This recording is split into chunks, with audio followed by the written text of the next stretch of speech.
Ako po ay gusto ko pong iparating sa inyo ang kalungkutang napakalalim. Sapagkat sama-sama po tayong lumaban. Gusto po natin ng law and order sa ating bansa. Pero pagdating po sa kaduluduluhan, alam niyo po, General Torre, congratulations, nakadalawang medalya na po kayo. Pero alam niyo po, sir, nalulungkot po ako dahil yung katapangan po ninyo, sir, medyo nakalulungkot po. Bakit? Napakatanda na po ni former President, sir. Ako naman po, tagahanga ninyo sa pagkamatapang ninyo, sir, pero napakatanda na po ni former President. Gusto ko lamang pong iparating sa lahat na wala na po dito si Pangulong Rodrigo Roa Duterte.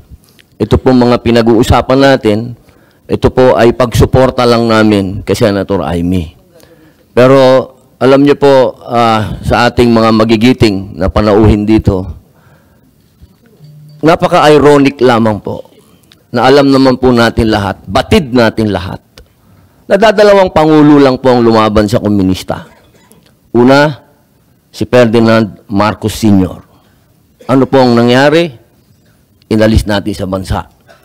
Ang sumunod na lumaban po sa komunista ay si Pangulong Rodrigo Roa Duterte. Ang tanong ko lamang po sa PNP, hindi ko po kayo hinuhusgahan. Hindi po ba nyo tinanong man lang sa mga nag-uutos po sa inyo kung bakit natin dadalhin sa The Hague ang ating dating Pangulo na alam naman po natin na buhay ang Communist Party sa Netherlands. Alam naman po natin na hinihingi natin dati na i-transport dito si Joma Sison dalhin dito sa Pilipinas. Pero nagkabaliktad po, ang tinransport natin ay yung dating Pangulo natin na lumaban sa komunista. Ito lamang po, tanong ko, bilang ako po'y dating rebelde. Hindi ko naman po yan pinagkakaila. Hindi ko po maintindihan kung bakit tayo po ay nag-submit dito sa mga tiga-Netherlands. Alam naman po natin, kahit po itanong ninyo, ako po ay palagi dyan sa Utrecht. Kasama po si Joma. Hindi ko po yan dinideny. Pero nakakagulat lamang po na dinala natin doon ang dating Pangulo. Yung po ba, hindi po ba alam ng PNP na karamihan po sa mga dumadating na pera sa komunista, sa mga terorista, ay galing po sa abroad.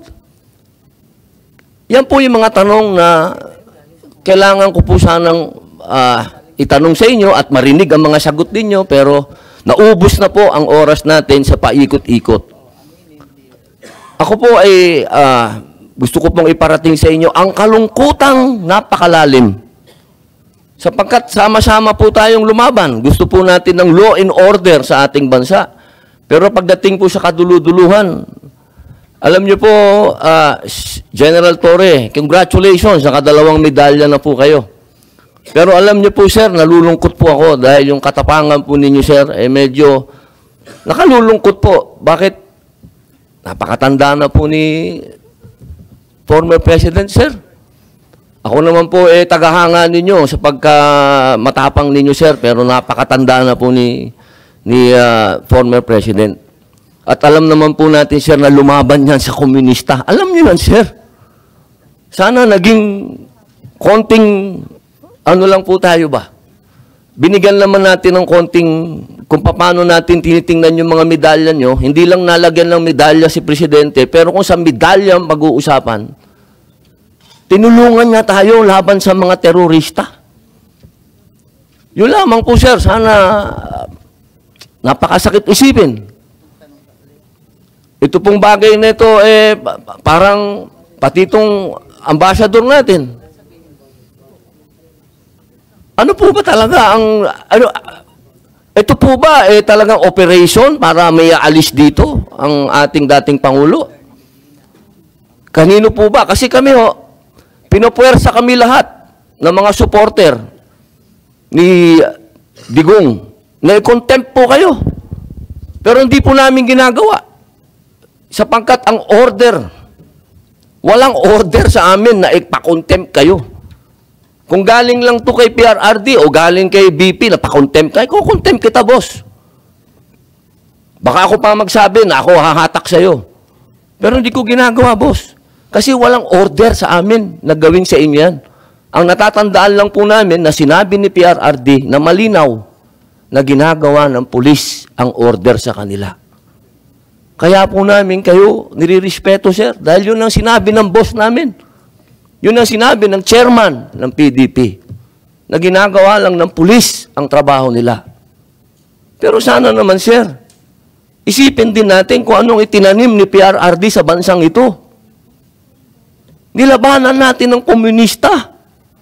Talaga bang yan ba talaga ang kapalaran ng mga presidenteng lumalaban sa komunista?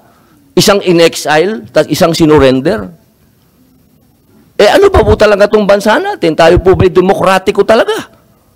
Tayo po ba'y under control ng komunista?